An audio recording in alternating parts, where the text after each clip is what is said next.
Hello friends, स्वागत है आपका अपने यूट्यूब चैनल ग्रोइंग स्टडी में। आज अपन समझेंगे सिंधु घाटी सभ्यता में इनका राजनीतिक जीवन कैसा था। ठीक है, राजनीतिक व्यवस्था कैसी थी, आर्थिक जीवन कैसा था, ठीक, धार्मिक जीवन कैसा था, ये सब चीजों को अपन समझेंगे। ठीक है, और इनका नगर नियोजन कैसा था, ये सब चीजें अपन इसमें देखेंगे। यहाँ से क्वेश्चन बन जाते हैं। ठीक है, और करंट अफेयर्स में फर्स्ट वीक अगस्त का फर्स्ट वीक अपलोड हो गया है वीडियो। ठीक है, उसकी लिंक मिल जाएगी डिस्क्रिप्शन में, उसे देख लेना। ठीक, तो आज अपन समझते हैं सबसे पहले नगर नियोजन कैसा था, हड़प्पा सभ्यता का नगर नियोजन। ठीक है, तो सबसे महत्वपूर्ण विशेषताओं में से यह विशेषता थी इसकी नगर नियोजन। ठीक, प्राप्त नगरों में अधिकांश नगर दो टीलों में व्यक्त थे। मैंने पिछले वीडियो में बताया था। ठीक है, दो टीलों में व्यक्त हुआ करते थे, एक पूर्वी टीला और एक पश्चिमी टीला। ठीक है, एक हो गया पूर्वी, ठीक, और एक हो गया पश्चिमी। ठीक है, तो पूर्वी टीला जो होता था उसमें क्या था, आम जनता रहती। ठीक है, आम जनता जो नॉर्मल पीपल रहते थे, ठीक, वो रहा करते थे पूर्वी टीले में, जैसे नगर बोलते थे, पूर्वी नगर ही बोलते थे। ठीक, और जो पश्चिमी टीला हुआ करता था उसमें उच्च वर्ग के लोग, ठीक, यानी कि शासक वर्ग, पुरोहित वर्ग, ठीक है, प्रशासनिक अधिकारी, ये सब रहा करते थे पश्चिमी टीले में, जैसे पश्चिमी दुर्ग भी बोलते थे। ठीक, और पूर्वी टीले को आवास क्षेत्र, यहाँ पर सामान्य नागरिक रहते थे, व्यापारी रहा करते थे। ठीक है, कारीगर, श्रमिक, ये लोग रहा करते थे पूर्वी टीले में, पूर्वी नगर में, इसे आवास क्षेत्र बोलते थे। ठीक है, तो ये इनकी नगर नियोजन की व्यवस्था थी। ठीक, और इसमें क्या है, लोथल और सुरकोटदा जो है वो क्या है, एक ही रक्षा प्राचीर से घिरे हुए थे। ठीक है, लेकिन जिनके जो अधिकांश है वो पूर्वी टीला हुआ करता था, वो अलग से रहता था रक्षा प्राचीर से घिरा हुआ, और जो पश्चिमी हुआ करता था वो अलग से रहता था।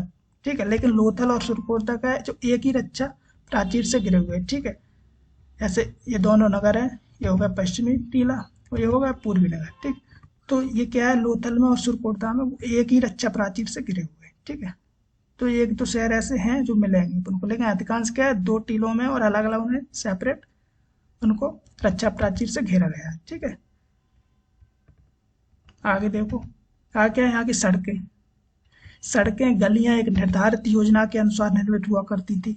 ठीक, सड़कें एक दूसरे को समकोण पर काटती थी, ये याद रखना। ठीक है, समकोण पर, जैसे ठीक ये एक सड़क है। ठीक है, तो इसके फिर यहाँ से भी जा सकती है सड़क, यहाँ से भी जाती है। ठीक है, तो ये क्या होता है, ये समकोण पर काटती हैं सड़कें। ठीक है, याद रखना, क्वेश्चन बन जाता है। ठीक है, तो ये इस टाइप से हुआ करती थी ये सड़कें। ठीक है, ठीक, कोई सड़क फिर यहाँ से बीच से निकल गई, तो ये ठीक, तो सड़कें एक दूसरे को समकोण पर काटती थी।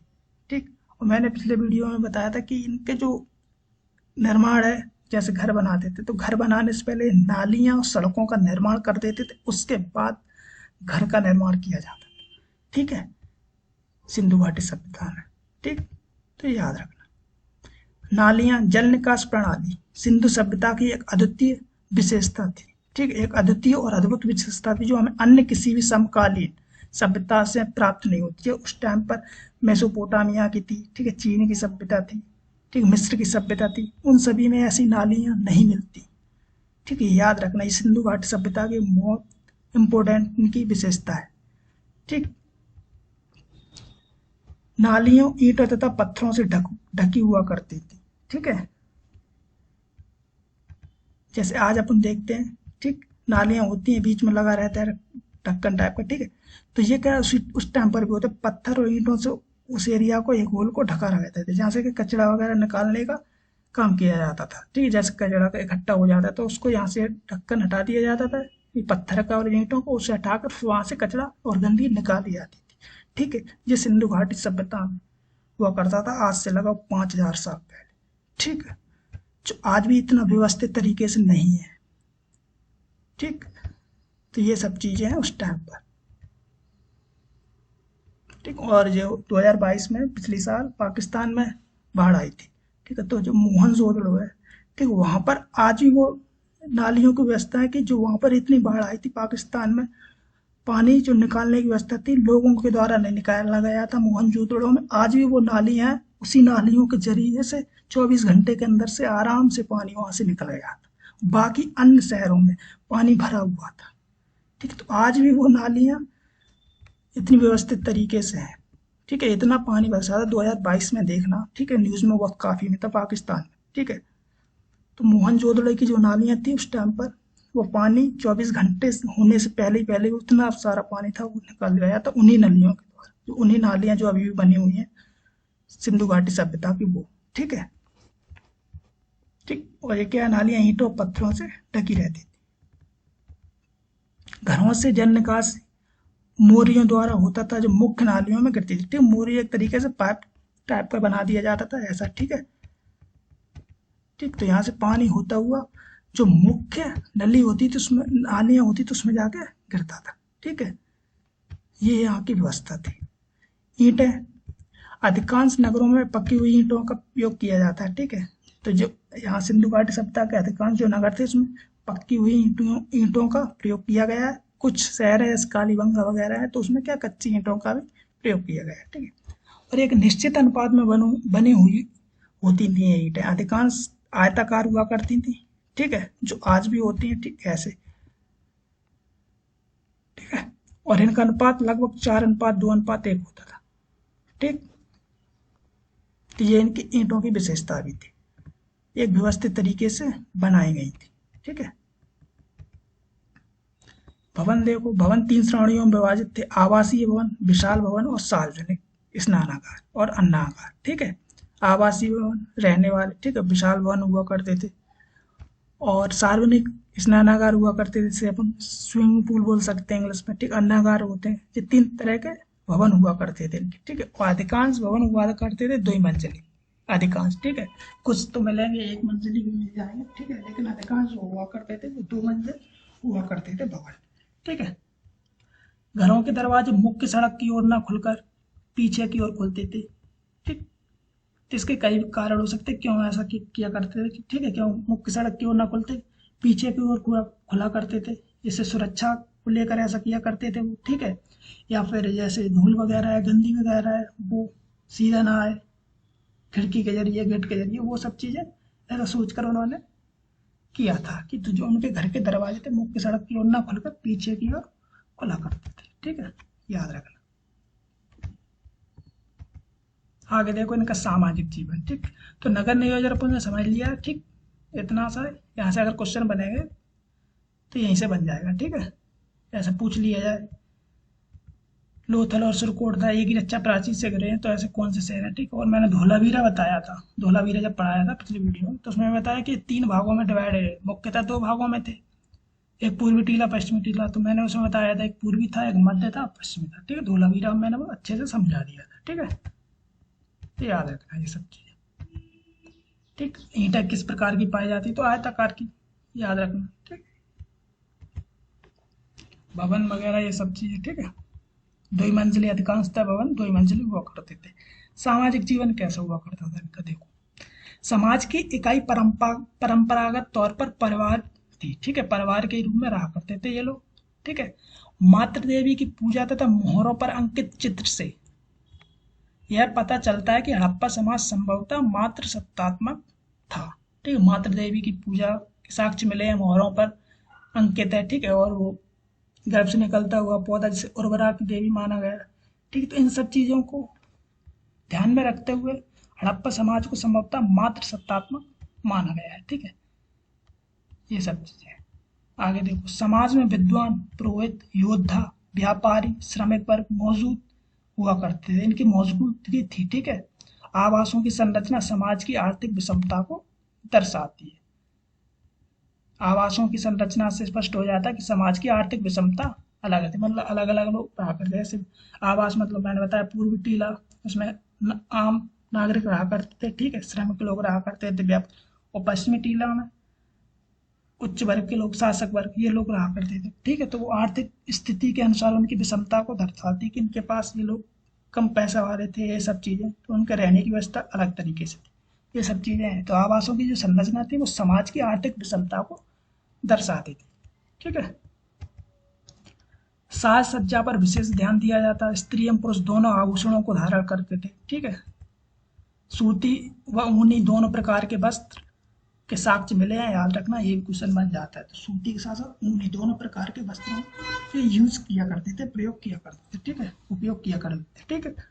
ये सब चीज़, ठीक। साज सज्जा के लिए जैसे लिपस्टिक के साथ मिले हैं, ठीक है। तो ये सब चीज़ें मिले हैं। आभूषण मिले हैं, आभूषण में जैसे छोटे छोटे पत्थरों का भी यूज किया जाता था, ठीक है। हल्के हाथी दांत के होते थे, उनके बना लिया जाता था। ये सब चीज़ें वो आभूषणों के रूप में यूज किया करते थे, ठीक। शाकाहारी और मांसाहारी दोनों प्रकार का भोजन किया करते थे, ठीक है। मनोरंजन के लिए पासे का खेल, नृत्य, शिकार, ठीक, पशुओं की लड़ाई, ये सब किया करते थे अपने मनोरंजन के लिए, ठीक। युद्ध प्रिय कम, शांति प्रिय अधिक थे, ठीक है। इनको युद्ध इतना पसंद नहीं था, लेकिन शांति प्रिय थे, युद्ध नहीं करना चाहते थे, ठीक है। किसी से इनका युद्ध नहीं होता था और ना ही ये युद्ध में इंटरेस्ट रखते, बल्कि शांति को ज्यादा महत्व दिया करते थे, ठीक। तो जिनके रक्षा प्राचीर में बताया, जो इनके शहर हुआ करते थे, ठीक, नगर हुआ करते, वो रक्षा प्राचीर से घिरे हुए करते थे। इसलिए नहीं घिरे हुए करते थे कि मतलब कोई बाहरी आक्रमण, बल्कि इसलिए घिरे रहते थे कि जैसे कोई है लुटेरा है, ठीक है, चोर वगैरह है, वो सब चीजों को बचाने के लिए रक्षा प्राचीर का प्रयोग किया है, ना कि किसी बाहरी आक्रमण के युद्ध के लिए। ये भी एक फैक्ट इसमें है, ठीक है। सिंधु घाटी सभ्यता में ऐसा सामने आया है, ठीक, इतिहासकार ऐसा बताते हैं, ठीक है। तो समाधिकरण मैंने बताया, पिछले बार वीडियो में बताया था। पूर्ण समाधिकरण, आंशिक समाधिकरण एवं दाह संस्कार, ये तीनों होते थे, ठीक है। पूर्ण समाधिकरण मतलब दफनाना, आंशिक मतलब ऐसा था जैसे जानवर द्वारा या जो पक्षी रहते थे उनके द्वारा आधे शरीर मतलब खा लिया जाता था, तो जो बचा हुआ उसको फिर क्या कर देते, दफना देते, ऐसा। और दाह संस्कार तो वही, ठीक है, जलाना। तो ये तीन प्रकार के वो होते थे, ठीक है, याद रखना। गणित, धातु निर्माण, माप तौल प्रणाली, ग्रह नक्षत्र, मौसम विज्ञान आदि की जानकारी ये रखा करते थे, ठीक है। इनकी व्यवस्थाएं, इनकी शहर की नगर नियोजन से भी पता चलता था। गणित और धातु निर्माण, धातु निर्माण जैसे कांसे की मूर्ति वगैरह मिली, ठीक। माप तौल प्रणाली 16 का गणक, यानी 16 के गुणा के रूप में 16, 32, 64, ये क्या करते थे, यूज करते थे माप तौल प्रणाली में, ठीक है। ग्रह नक्षत्र के बारे में जानकारी रखते थे, मौसम विज्ञान के बारे में जानकारी रखते थे, ठीक है। सिंधु घाटी से रब्ता वाले लोग, ठीक। तो ये क्या है, सामाजिक व्यवस्था थी इनकी, ठीक है। वैसे तो और बहुत सी चीजें, लेकिन अपन ने थोड़ा सा अपन को इतना ही समझना है, ठीक है।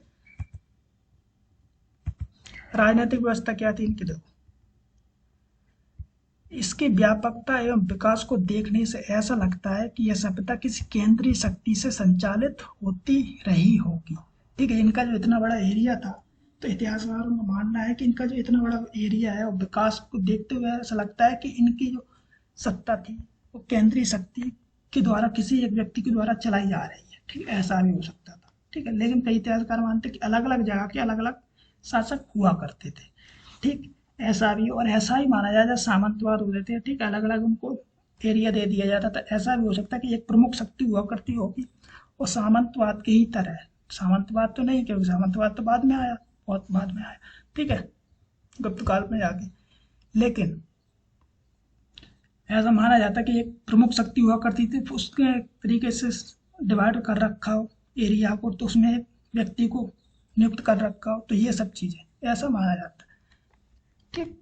इनकी राजनीतिक व्यवस्था, राजनीतिक संगठन का कोई स्पष्ट आवास नहीं है, ठीक है। चूंकि हड़प्पावासी वाणिज्य की ओर अधिक आकर्षित थे, ठीक है, वाणिज्य व्यापार में अधिक इंटरेस्ट रखते थे, इसलिए ऐसा माना जाता है कि संभवतः हड़प्पा सभ्यता का शासक वाणिक वर्ग के हाथ में ही होगा, ऐसा माना जाता है, क्योंकि व्यापार पर अधिक फोकस किया गया है।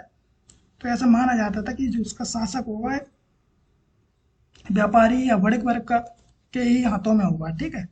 क्योंकि इसके राजनीतिक संगठन का कोई स्पष्ट आवास अभी तक है नहीं, ठीक। तो ये याद रखना। स्टुअर्ट पिगट के अनुसार सिंध प्रदेश के शासन पर पुरोहित वर्ग का प्रभाव था, लेकिन स्टुअर्ट पिगट जो इतिहासकार हैं वो मानते हैं कि जो सिंध प्रदेश पर शासन था वो पुरोहित वर्ग का था, ठीक है। यानी कि धार्मिक लोग हुआ करते थे, पुरोहित वर्ग हुआ कर उनका प्रभाव था, ठीक। बहुत और मानते हैं, और कुछ मानते हैं कि वाणिक वर्ग के हाथों में था, ठीक है, व्यापारी वर्ग के लोगों के हाथों में था। आगे देखो, हंटर के अनुसार, हंटर क्या मानते थे कि मोहनजोदड़ो का जो शासन था वो राजतंत्रात्मक न होकर जनतंत्रात्मक था, ठीक। मतलब कोई ऐसा राजा वगैरह नहीं था, ठीक है, जनतंत्रात्मक था, जो लोगों के द्वारा ही चलाया जाता था, ऐसा था, ठीक है। तो ये हंटर के अनुसार है। तो ये अलग अलग इतिहासकार ने अपने अपने मत दिए, ठीक है। तो ये थोड़ा समझना, ठीक है। इनकी राजनीतिक व्यवस्था देखो, ठीक। तो ये राजनीतिक व्यवस्था, तो ये चीजें है राजनीतिक व्यवस्था, ठीक। युद्ध मैंने बताया, और युद्ध को ये इतना महत्व नहीं दिया करते थे, बल्कि शांति प्रिय हुआ करते थे, ठीक है। तो इनके युद्ध के साक्ष्य नहीं मिलते, ठीक है। और घोड़ा के साक्ष्य मिले हैं, ठीक। घोड़ा के साक्ष्य मिले हैं, इसके अस्थिपंजर मिले हैं, लेकिन ऐसा कोई व्यापक वो नहीं मिला है साक्ष्य घोड़ा का, जैसे या रथ वगैरह यूज करते हो घोड़ा का, नहीं, ऐसा कोई साक्ष्य नहीं है, ठीक है। घोड़े पे तो याद रखना, ठीक है। आगे देखो, आगे क्या है, आर्थिक जीवन। तो इनका आर्थिक जीवन क्या है, अर्थव्यवस्था संचित कृषि अधिशेष पशुपालन समृद्ध आंतरिक और विदेशी व्यापार पर आधारित थी। इनकी आर्थिक जो जीवन था, अर्थव्यवस्था थी, वो कृषि पर आधारित थी, ठीक है। मेनली कृषि पे क्वेश्चन ही बनता है, तो याद रखना इनका आर्थिक जीवन व्यापारिक व्यापार हुआ करता था एक मात्रा में, लेकिन क्वेश्चन बनता है तो अपन को कृषि लगा के आना है, ठीक है। कैसी थी आर्थिक व्यवस्था, कैसा था जिनका जीवन, तो कृषि आधारित, याद रखना। पशुपालन भी किया करते थे, और समृद्ध, इनका आंतरिक और विदेश व्यापार भी हुआ करता था। इनकी जो समृद्धि है से आंतरिक, यानी कि देश के अंदर, ठीक है, राजस्थान से कालीबंगा वगैरह है, ठीक। ऐसे एरिया आंतरिक व्यापार किया करते थे। और बाहरी में जैसे सुमेरियन सभ्यता थी, ठीक है, मिस्र की सभ्यता, वहां से व्यापार हुआ करता था, ठीक। ये इसलिए बाढ़ का पानी उतर जाने के बाद, ठीक, अक्टूबर और नवंबर के महीने के बाढ़ वाले मैदानों में ये क्या करते थे, बीज बो देते थे, और अप्रैल महीने में गेहूं और जौ की फसल काट लेते थे। यानी कि अपन बोझे आज की अनुसार, आज की स्थिति का, तो रबी की जो फसल होती है नवंबर अक्टूबर नवंबर बोई जाती है, वही अप्रैल के अंत में काट ली जाती है, वही। तो एक ही फसल, एक ही टाइम फसल किया करते थे। जब बाढ़ का पानी, बरसात खत्म हो जाती थी सितंबर अक्टूबर तक, तो फिर जब बाढ़ का पानी निकल जाता था, तो उस वाले एरिया में ये करते थे, बीज बो देते थे, और और उसमें खासकर गेहूं और जौ, ठीक है, और अप्रैल महीने में काट ली जाती। कई प्रकार की फसलों प्रमाण में यहाँ पर मिला है, ठीक है। उनमें से लेकिन मुख्य जो खदान फसल थी, याद रखना, क्वेश्चन बनता है, सिंधु घाटी सभ्यता के मुख्य खदान फसल कौन सी, गेहूं और जौ, याद रखना, ठीक। ये इंपॉर्टेंट फैक्ट है, याद रखना। कपास पैदा करने का श्रेय सिंधु सभ्यता के लोगों को दिया जाता है। कपास का प्रयोग भी सबसे पहले सिंधु घाटी सभ्यता के लोगों ने ही किया था, ये याद रखना, ठीक। और यूनानियों ने इसे सिंडोन कहा है, ये याद रखना, ये भी फैक्ट क्वेश्चन बन जाता है। सिंडोन किससे रिलेटेड है, कपास से, कपास का ही नाम है सिंडोन। किसने कहा था कपास को सिंडोन, तो यूनानियों ने कहा था, याद रखना, ठीक है। ये क्वेश्चन बनता है, ठीक। आगे देखो, प्रमुख इनके बंदरगाह थे लोथल, ठीक है, सुरकोटदा, प्रवास पाटन, ठीक। तो ये इनके प्रमुख थे, लोथल भी गुजरात में था, ठीक है, सुरकोटदा और प्रवास पाटन, ये भी सोमनाथ के आसपास गुजरात का एरिया, प्रवास पाटन, ये इसके प्रमुख बंदरगाह थे, ठीक है। माप की इकाई, माप वाली इकाई मैंने बताया 16 के अनुपात में हुआ करती थी, ठीक है, 16 के गुणक में हुआ करती थी। पशुपालन में ये क्या करते, बैल, बकरी, भेड़, हाथी, सुअर, कुत्ते आदि पालते थे, ठीक है। ये भी साथ मिले, मैंने बताया था कुत्ते के साथ अपनाने का सब में मिला है, ठीक है, मनुष्य के साथ, ठीक। और इनकी जो सील्स वगैरह होती हैं उनमें मिले, हाथी, ठीक है, बैल, ये सब चीज़ों के साक्ष्य मिले। गुजरात के निवासी हाथी पालते थे, ठीक है, ऐसा माना जाता है कि जो गुजरात का एरिया था वो स्पेशल हाथी पालते थे वहाँ के लोग, ठीक। वाणिज्य व्यापार, आंतरिक और बाहरी दोनों तरह का व्यापार हुआ करता था, मैंने बताया था। आंतरिक और आंतरिक में क्या, जैसे राजस्थान से तांबा आता था, ठीक है, खेतड़ी नामक जगह से। रत्न जो होते थे मुख्यतः दक्षिण भारत से आते थे, तो ये सब चीजें आंतरिक, ठीक है। बाहरी जैसे टिन और चांदी मुख्यतः अफगानिस्तान से, सीसा ईरान से, ठीक है। और मिस्र की सब, मेसोपोटामिया की सभ्यता से भी व्यापार हुआ करता था, तो ये चीज है, ठीक है। हड़प्पा कालीन मोहर है, मेसोपोटामिया के सूसा, ठीक है, फारस की खाड़ी में स्थित दलमन, बहरीन, ठीक, नामक क्षेत्र से मोहनजोदड़ो से मोसोपोटामिया की एक बड़ी बेलनाकार मुहर मिली है। तो जो व्यापार करते थे, तो जैसे उनके साक्ष्य मिले हैं, ठीक है। जैसे मोहनजोदड़ो से क्या हुआ, मेसोपोटामिया की एक बड़ी बेलनाकार मुहर मिली है, और लोथल से फारस की खाड़ी की एक छोटी बेलनाकार मुहर मिली है, ठीक है। तो ये बेलनाकार मुहरें कहाँ की हुआ करती थी, मेसोपोटामिया वाले एरिया की, ठीक है, फारस की खाड़ी वाले एरिया। और अपनी जो मुहर होती थी वो वर्गाकार होती थी ज्यादातर, ठीक है, जैसे चौकोर या वर्गाकार होती थी, ठीक। तो ये बेलनाकार जो मोहरें मिली हैं, इससे ही पता चलता है कि इनका बाहर से व्यापार हुआ करता था, ठीक। ठीक है।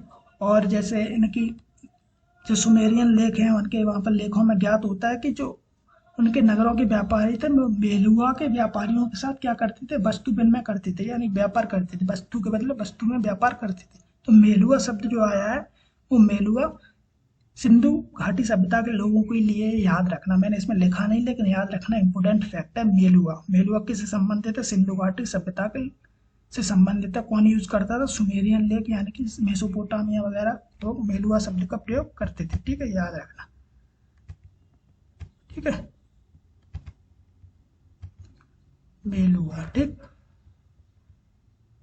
मैं बोल रहा हूँ उसको ध्यान रखना। ठीक है, इस पर क्या लिखा है उसे मत ध्यान देना। ठीक है, तो मेलुआ शब्द याद रखना, क्वेश्चन बनता है। तो ये क्या था, इनका आर्थिक जीवन था, आर्थिक व्यवस्था थी, कैसे ये व्यापार किया करते थे, कहाँ किया करते, आंतरिक भी किया करते थे, बाहर भी किया करते थे। ठीक है, तो आंतरिक व्यापार के लिए क्या यूज करते थे, जैसे बैलगाड़ी वगैरह है। ठीक है, बैलों के साक्ष्य मिला तो बैलगाड़ी का ही अधिकांश उपयोग हुआ करता था उस टाइम पे। और बाहर के लिए नाव वगैरह का यूज किया करता था। ठीक, ये इनकी विशेषता थी। आगे देखो, आगे धार्मिक जीवन। धार्मिक जीवन में क्या है, यह मुख्यतः लौकिक सभ्यता थी जिसमें यद्यपि धार्मिक तत्व उपस्थित था। ठीक है, लौकिक सभ्यता थी जिसमें धार्मिक तत्व उपस्थित था परंतु वर्चस्वशाली नहीं था। बाहरी मतलब वर्चस्वशाली आडंबर वगैरह नहीं था। ठीक है, मतलब इतना प्रभावशाली धर्म नहीं था कि मतलब जो आज की स्थिति में या फिर बाद में जो हुआ है, ठीक है, उत्तर वैदिक काल में वो सब चीजें नहीं थी। मतलब वर्चस्वशाली नहीं था लेकिन था, धर्म था। ठीक है, नॉर्मली धर्म हुआ करता था। मंदिर के साक्ष्य नहीं मिले, ये फैक्ट याद रखना, क्वेश्चन बन सकता है कि मंदिर के साक्ष्य सिंधु घाटी सभ्यता से मिले, नहीं मिले हैं। ठीक है, पुजारी की मूर्ति मिली है, बाकी सब चीजें मिली है, पशुपतिनाथ की मिली है। ठीक है, सील वगैरह, तो ये सब मिले लेकिन मंदिर के साक्ष्य नहीं मिले, याद रखना। मातृ देवी की पूजा हुआ करती थी, मैंने बताया था, और बता की देवी माना जाता है। ठीक, पशुपति शिव की पूजा के साक्ष्य मिले, लिंग पूजा पशु पूजा के साक्ष्य मिले। ठीक है, ब्रसम मुद्रा प्राप्त हुई है, ये सब चीजें। ठीक है, वृक्ष पूजा में जैसे पीपल है, नीम आदि की पूजा किया करते थे। कालीबंगा तथा लोथल से अग्निवेदिका के साक्ष्य मिले हैं। ठीक है, मैं बताया था। ठीक, हवन कुंड के लिए अग्निवेदिका के साक्ष्य मिले हैं कालीबंगा तथा लोथल से। ठीक है, तो ये धार्मिक जीवन को, इनके धार्मिक जीवन को जो बताते हैं। ठीक, ये सब चीजें। भक्ति तथा पुनर्जन्म के साक्षी प्राप्त हुए थे, तो ये भक्ति किया करते तो पुनर्जन्म पर भी विश्वास किया करते थे। ठीक है, स्वास्थ्य जिसे अपन सांतिया बोलते हैं, चक्र क्रॉस के भी साक्ष्य मिले हैं। जो स्वास्थ्य हुआ करता था और चक्र है वो सूर्य पूजा का प्रतीक माना जाता था। ठीक है, स्वास्थ्य को चक्र जो होता था वो सूर्य पूजा का प्रतीक माना जाता। ठीक है, तो ये क्या था, ये था इनका सिंधु घाटी सभ्यता का धार्मिक, सामाजिक और आर्थिक जीवन। ठीक है, नगर नियोजन। तो ये चीजें क्या है, आज अपन इसमें कंप्लीट कर चुके हैं, समझो। वैसे बहुत बहुत बड़ा है, फिर अगर अपन चर्चा करें तो काफी टाइम लगेगा। ठीक है, लेकिन अपन क्या फैक्ट जो चीजें उनको अपन ने समझा है। ठीक है, ये सब चीजें अपन नगर नियोजन कैसा था, ये सब चीजें। ठीक है, और इनका सामाजिक जीवन कैसा था। ठीक, और राजनीतिक व्यवस्था क्या थी, ये सब चीजें अपन, धार्मिक जीवन कैसा था, ये सब चीजें इस वीडियो पर कंप्लीट कर चुके हैं। ठीक है, अब क्या रह गए, अब इन कुछ इंपॉर्टेंट फैक्ट रह गए, उनको भी अगले वीडियो में कंप्लीट कर लेंगे और अपनी सिंधु घाटी सभ्यता कंप्लीट हो जाएगी। ठीक है, जैसे लिपि वगैरह है वो सब चीज़ अपन समझ लेंगे कि, और इनके पतन के कारण वगैरह क्या किसने क्या कहा है कि, तो ये सब चीज़ अपन देख लेंगे। और भी इम्पोर्टेंट जो फैक्ट रहेंगे वो अपन समझ लेंगे, जैसे तलवार के साक्ष्य मिलते हैं सिंधु घाटी सभ्यता से या नहीं, ऐसा कुछ बनता है तो नहीं मिलते हैं। तो ऐसे ही एक दो फैक्ट रहेंगे, उनको भी अपन आगे समझ लेंगे। और एक और वो रह गया था स्थल, मैंने बताया नहीं था, स्थल जब पढ़ाए थे, राखी गढ़ी। ठीक है, तो वो भी अपन अगले वीडियो में से कंप्लीट कर लेंगे। ठीक है, छोटा सा ही है, 2-4 पॉइंट उसमें इंपॉर्टेंट है, वो अपन समझ लेंगे। ठीक है, तो ये क्या है, अपना कंप्लीट हो गया है सिंधु घाटी सभ्यता का राजनीतिक, आर्थिक, सामाजिक और धार्मिक जीवन। ठीक है, तो ये याद रखना। ठीक, मिलते हैं अगले वीडियो में। जय हिंद।